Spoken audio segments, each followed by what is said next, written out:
변방이 아닌 정치 중심에 서고 싶은 내 남자의 유쾌상쾌 통쾌 정치 토크쇼 정치인싸. 자, 함께하는 분들 소개해드립니다. 김태현 변호사 그리고 신장식 현근택 변호사 나오셨습니다. 어서 오십시오. 네, 안녕하세요. 안녕하세요. 네. 지금 이준석 전 최고위원은 지금 오고 있는데 일단은 저희가 또 먼저 이렇게 마중물 토크 좀 하고 있으면 절대 안 기다려요 우리는. 안 기다립니다. 아니 근데 뭐 또 요즘 교통사정도 오늘도 비가 막 갑자기 또 많이 오고 막 그래가지고 요즘은 뭐 날씨를 예측할 수가 없어요. 예. 자, 사실 이번 한 주 정말 이 코로나19 때문에 더욱이나 사실 지난주에 우리가 만났을 때도 뭔가 좀 불안하다. 그러면서 그렇죠. 이제 정광훈 목사와 뭐 또 관련한 뭐 이런 이야기를 좀 했었는데 와, 이번 주는 정말로 심각합니다 지금. 특히 국회가 셧다운됐잖아요 지금. 네. 월요일부터 다시 출근은 한다고 하던데. 네, 다들 뭐 별일 없이 한 주 잘 보내셨죠? 고3 딸내미가 있는데 너무 불쌍해요. 너무 안 됐어요. 이제 거의 준 3단계로 올라가는 걸로 발표가 그렇죠. 됐잖아요. 네. 그러면 이제 독서실, 그다음에 스터디 카페도 못 가요. 그렇죠. 그다음에 학교도 고3이니까 가기는 가는데 이게 계속 고3이라고 해서 계속 학교를 갈 수 있을지도 사실은 의문이잖아요. 이렇게 되면 이게 마음을 안정을 못. 그렇죠. 수능은 얼마 남지 않았고. 수능은 얼마 안 남고 100일 지난 지 얼마 안 됐거든요. 그러니까 너무 코로나 고3이라고 자기들 스스로가 자조적으로 코로나 고3이다 이렇게 얘기를 하더라고요. 전형적으로 지금 학부모의 마음을 바로 이제 신 변호사님이 얘기를 해주셨는데, 그러니까 정부가 이제 수도권 지역에 대해서 그러니까 2단계를 유지는 하되 3단계 수준, 그러니까 그래서 뭐 이제 2.5단계다 뭐 이렇게까지도 얘기를 하시는 분들이 있는데요. 차장 대우 부장 뭐 이런 거. 그렇죠. 예. 그러니까 뭐 프랜차이즈형 카페 같은 경우 지금 이제 신 변호사님 말씀하신 대로 매장 이용이 안 되고 포장과 배달만 가능하게 하고, 그리고 정말 그러니까 이게 방역 지침을 추가하기로 한 건데 말 그대로 더 강력해졌습니다. 근데 또 이제 3단계로 올리지 못하는 이유, 이건 역시 또 이제 좀 경제적 그렇죠. 부담. 지금 뭐 지금 말씀처럼 뭐 그러니까 지금 원래 2단계에서는 유흥 이런 데는 안 되잖아요. 노래방이나. 근데 3단계로 가면 아마 카페라든지 뭐 음식점이나 이런 데도 다들 하는 거라서 또 모이는 게 10명 이하면 뭐 우리가 사실은 예식장 이런 거 다 못 하는 거죠. 10명이면은 그렇죠. 뭐 기본적인 어떤 행사 자체가 다 안 되는 거예요. 그러니까 뭐 가족들 모여도 10명은 넘으니까. 그렇죠. 그러니까 제가 보기에는 물론 일주일 지켜보겠다는 거잖아요. 아마 일주일 지켜보겠다는 거라서 제가 보기엔 뭐 사실상 근데 각 지자체라든지 아니면 좀 확진자가 많은 데들은 거의 3단계에 준해서 하고 있어요. 광주 같은 경우 이미 거의 3단계죠. 그렇죠. 우리 당도 지금 전당대회가 이제 내일인데요. 그렇네요. 왜 원래는 이제 뭐 이게 체육관 얻었다가 녹음 기준으로 저희가 그렇죠. 방송 날짜 그러니까 오늘이죠. 근데 이것도 이제 2단계일 때는 그래서 50명 이하니까 47명으로 끊었거든요. 근데 이제 10명으로 끊었어요. 그러니까 이제 후보들밖에 없어요. 아무도 없어요. 그렇네요. 후보들밖에. 왜냐하면 최고위원하고 당대표 나온 사람이 10명 넘거든요. 네네. 그러니까 이제 순차적으로 들어가서 그 안에서 연설하고 끝내는 거예요. 이거 뭐 보좌진도 다 못 들어가겠네요. 못 들어가죠. 그러니까 10명만 안에서 모여서 한다. 그러니까 제가 보기에는 전당대회를 10명 모여서 하는 그런 상황이 된 거죠. 사태. 그렇죠. 아니 근데 통합당에서는 3단계로 바로 가자 뭐 또 이런 입장들도 좀 나왔었어요. 뭐 그러니까 사실은 전문가들도 그런 얘기들 하는 거죠. 그러니까 뭐가 맞는지는 완전 결과론이기 때문에 알 수는 없어요. 근데 이제 전문가들도 마찬가지고 통합당의 주장도 뭐냐면 이거 곧 추석인데 여기서 못 막으면 나중에 어떻게 손들 쓸 수 없다. 이게 골든 타임이다. 그렇죠. 일부 전문가들 그런 얘기 하니까. 그러니까 정부에서는 3단계로 가면 경제 완전 셧다운이니까 그렇죠. 경제가 지금 마비된다. 이걸 우려를 하는데 여기서 3단계 빨리 안 가고 2단계, 2.5단계, 2.3단계 쭈뼛쭈뼛 하게 되면 방역이 뚫려버리면 나중엔 정말 경제 더 못 막는다. 그러니까 경제를 위해서라도 지금 3단계를 빨리 하는 것이 맞다라는 게 통합당의 주장이고 일부 전문가들 그렇게 얘기를 합니다. 그러니까 저희도 다 전문가가 아니기 때문에 뭐가 맞는지는 알 수는 없어요. 근데 저는 사실은 이런 방역 사태에 대해서는 어떤 생각을 하냐면 정부가 진보 정부건 보수 정부건 무슨 정부건 간에 이런 건 국가 위기 상태니까 지금은 정부가 무한 권한과 무한 책임을 가지는 게 맞다. 그러니까 일단 정부의 판단을, 그러니까 의견을 제시할 수 있습니다. 야당도 의견을 제시할 수 있고 전문가들도 전문가 입장에서 당연히 의견이 중요한 거죠. 그런 것들을 다 수렴해서 정부가 결정을 내리는 겁니다. 이 결정에 내리는 거에 대해서 저는 정부한테 무한 권한을 주고 또 만약에 결과가 안 좋으면 거기에 대해서는 또 무한 책임을 지는 거죠. 그런 자세가 필요하다. 그러니 저는 정부가 지금 어쨌든 2.5단계로 한 거에 대해서는 일단은 지지하고 이게 맞는 거 맞아야 되겠죠. 네, 맞긴 희망. 예. 그리고 정부 측에도 하나 이제 요구하고 싶은 건 뭐냐면 이제 그만 남 탓하자. 그러니까 물론 8.15 저 교회도 잘못한 거 많고 8.15 집회도 문제 있는 것도 많고 또 마스크 안 쓴 일부 국민들이 잘못한 것도 많긴 많지만 어쨌든 방역에 대해서 정부가 무한한 권한을 가지고 있으면 상대적으로 무한한 책임도 있는 것이거든요. 근데 이제 말씀해 주신 그러니까. 게 무한한 권한을 갖고 있긴 한데 정부가 이제 요청하거나 이제 좀 얘기를 하는 걸 아예 안 들어주니까 좀 그런 지금 그러니까 이제 물론 그런 것도 당연히 있지만 제가 말씀드리잖아요. 네네네. 8.15 집회, 일부 교회. 아니, 그 얘기를 좀 해보려고요. 그러니까 사실 네. 그 대통령이 문재인 대통령이 기독교 인사들을 만났어요. 그러니까 물론 그분들이 모든 전체 그 개신교를 대표한다고 하기에는 또 좀 어렵다는 또 의견들도 있긴 합니다만 어쨌든 이제 그 예배가 기독교계의 핵심이고 생명 같은 거라는 걸 잘 안다라고 일단 얘기를 하면서 방역 협조를 좀 부탁을 했는데. 상당히 좀 그 한국교회총연합회였더라고요. 예, 김태용 그렇죠. 공동대표회장이 예배는 포기할 수 없다. 그러니까 대면 예배를 지금 얘기하는 거겠죠. 그러니까 이렇게 얘기를 해서 지금 이제 김태용 변호사님 말씀대로라면 무한한 책임을 갖고 이제 공권력을 쓰려면 이제 이런 것들을 거의 이제 막아버려야 그리고 나서도 이제 이게 방역이 안 되면 이제 욕을 먹어도 싼 건데. 그러니까 사실 네네. 우리가 이제 뭐 종교의 자유 이야기를 하는데 헌법재판소에서도 얘기를 한 바가 있어요. 종교의 자유는 종교의 자유 하나가 아니라 종교의 자유 안에도 신앙의 자유와 종교 활동의 자유가 구분이 된단 말이죠.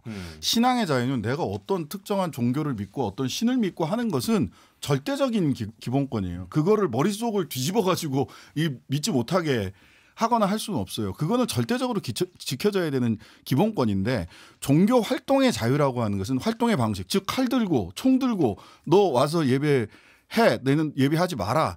이거를 강요할 수는 없는 거거든요. 그러니까 신앙의 자유는 절대적으로 지켜지는 기본권이지만 종교 활동, 즉 예배를 어떻게 볼 거냐, 전도를 어떻게 할 거냐, 이러한 종교 활동의 자유 같은 경우는 실제로는 공공복리와 국가 안보를 위해서 법률에 의하여 제한될 수 있는 권리이거든요. 그렇다면 단순히 종교의 자유다라고 우리 뭉뚱그려서 얘기할 것이 아니라 종교인들도 또는 개신교에서도 신앙의 자유는 철저히 지키되 종교 활동은 공공복리와 국가의 안보를 위해서 특히 공공복리를 위해서 일정하게 활동을 국가가 제약한다라고 하면 그 부분에 대해서 철저히 협조할 필요가 있다. 그냥 종교의 자유를 뭉뚱그려서 왜 종교를 탄압하냐, 개신교 탄압하냐 이런 식으로 접근할 문제는 아니라는 점을 좀 분명히 좀 인지를 하셨으면 좋겠어요. 요 얘기 나누는 사이에 우리 이준석 미래통합당 전 최고위원 오셨습니다. 어서 오십시오. 네, 안녕하십니까. 예, 어떻게 이준석 최고 지금 저희 그 얘기하고 있었어요. 네. 뭐 바로 들으면 아시겠지만 2.5단계 이제 사회적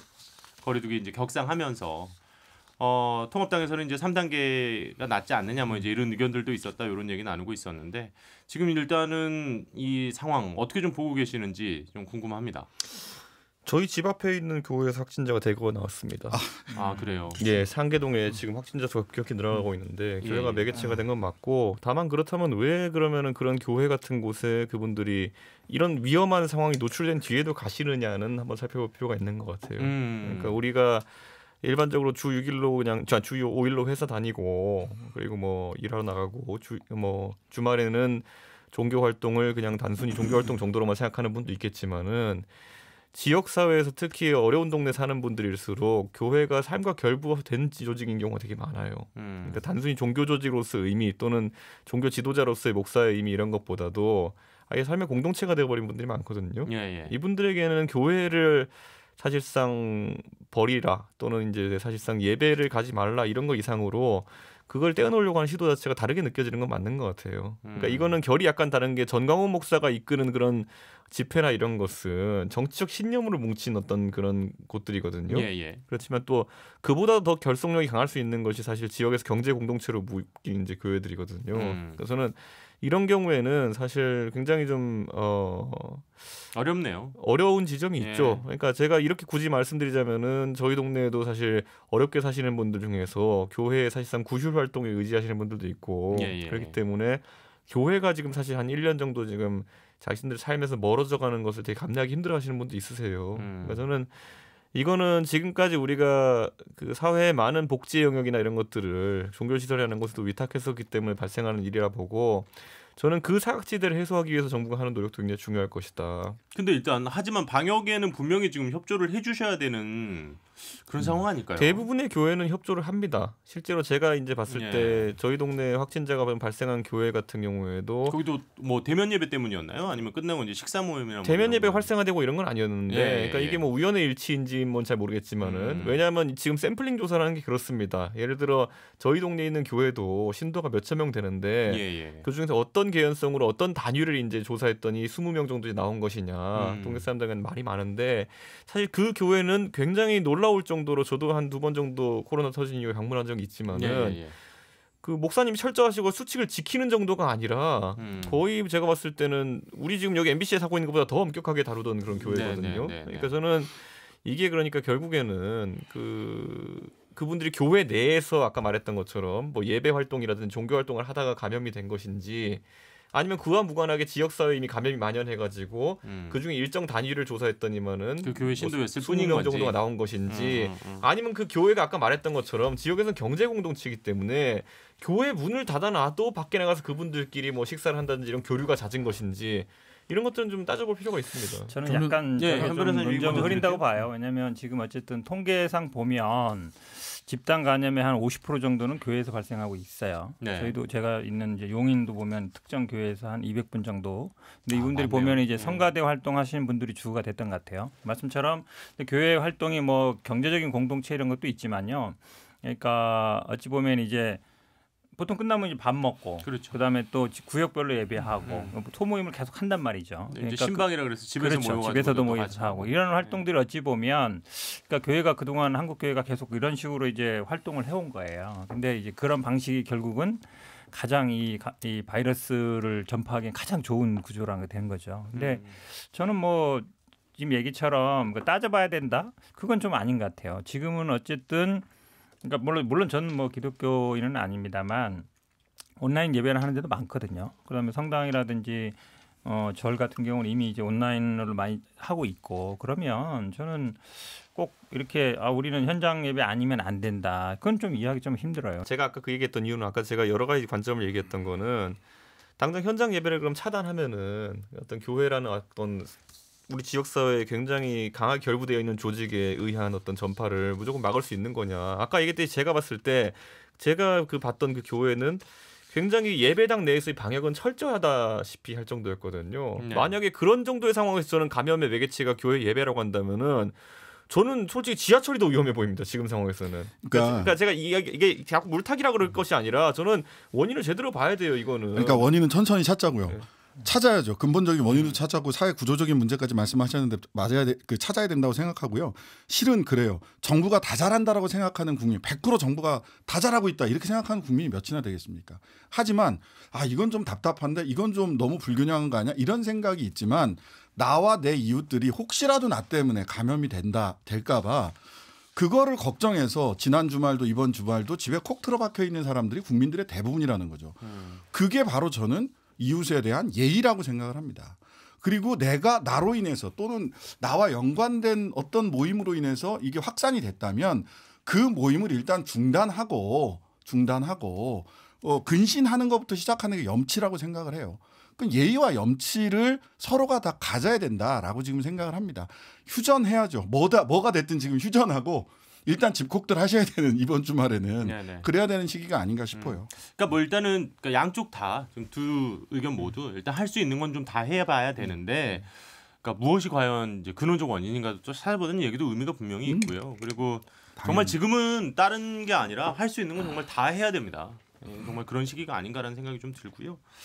일단은 코로나 때문에 또 계속해서 당분간은 여기 있는 5명의 밖에 PD, 그다음에 우리 작가님 그리고 우리 지금 촬영 도와주시는 직원분까지, 그러니까 우리 모두가 다 진짜 조심하면서 지금 신 변호사님 얘기 중에 제일 와닿았던 건 제가 MBC 1호면 어떨까라는 생각을 해보면 끔찍하더라고요. 그러니까요. 너무 무서운 이야기라서. 좋습니다. 일단은 그럼 이제 오늘 본격적인 이야기를 좀 해볼 건데 지금 여기에 사실 연장선상입니다.